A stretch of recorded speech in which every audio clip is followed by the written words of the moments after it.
Wow. I find that's really timely because I know in the Black Ops community with all of these people who have survived these different weird, programs, they're all individually starting to come out now. And, initially the reaction is, well, I don't know if they're for real. And, right. And it's a natural response.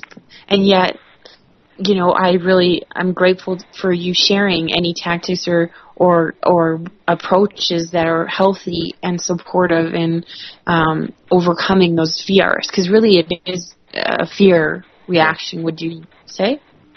Very much. And, a lot of the work I do, out a lot, I'm just meeting with small groups of people, bringing them together, and you got to lead by example. So you got to show, first of all, recovering your voice, sharing that truth publicly, making as big a stink as you can, and confronting the people in the institutions responsible. It unites a lot of people. I mean, standing on the street corner, handing out material, you meet an amazing number of people who go through the same stuff, and they say, "Oh, thank God you're doing this. I thought nobody cared."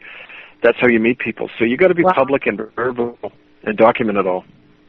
Very good, very good. So what's next on your agenda? Oh, well, there's lots, actually. We did 5 years ago, we did a documentary film called Unrepentant, and we're working on a sequel to that. You can see that film, Repentant, online at hiddennolonger.com, along with all my other research. But as part of that, I'm going all over North America and Europe, working on that, and also our tribunal, where in the fall, we're reconvening a public tribunal to look into all of the crimes.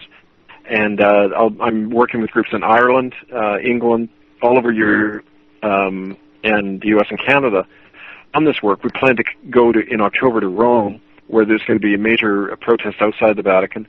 And, it's going to be really good because we've got support from even the European Parliament, who are considering a motion calling for these churches and governments to be put on trial for crimes against humanity.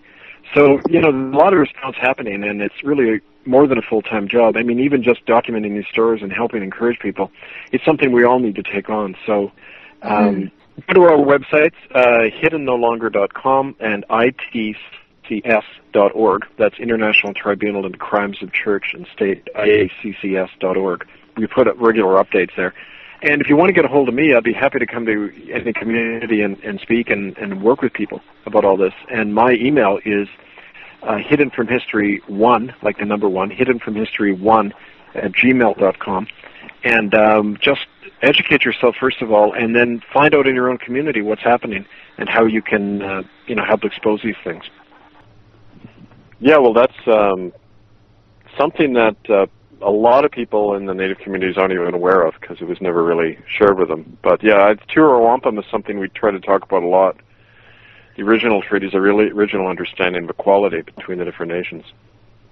I had a question about the Queen and your knowledges of the Queen's involvement, because I think it's a really important one to speak to.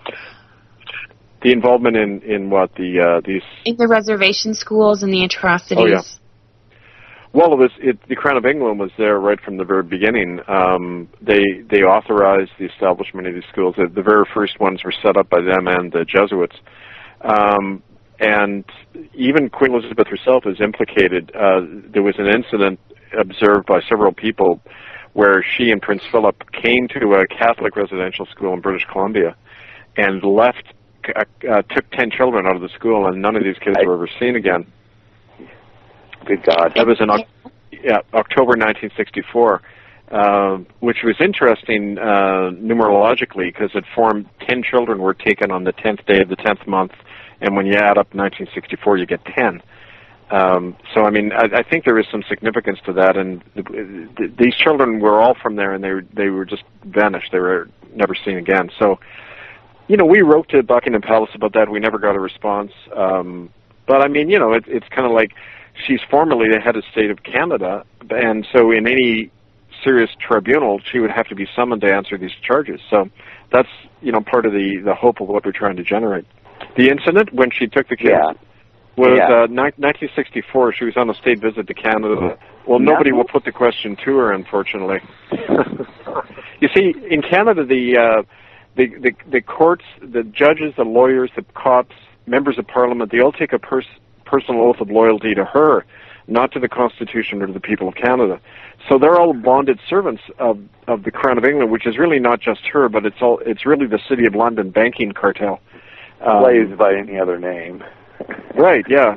And so, I mean, it's kind of like, how do you confront these people when they're the heads of the government and that? It's through exposure and looking to other forums. You can't rely on the courts in Canada for any of this stuff. Your website is www.itccs.org, and your other website is hiddennolonger.com. And can you also say your email one more time? Yeah, it's hidden hiddenfromhistory1@gmail.com. Okay, all right. Thank you, Kevin. And I'm not sure, I know you weren't able to maybe spend the entire time, and if you have to go, that I'm grateful for your time tonight.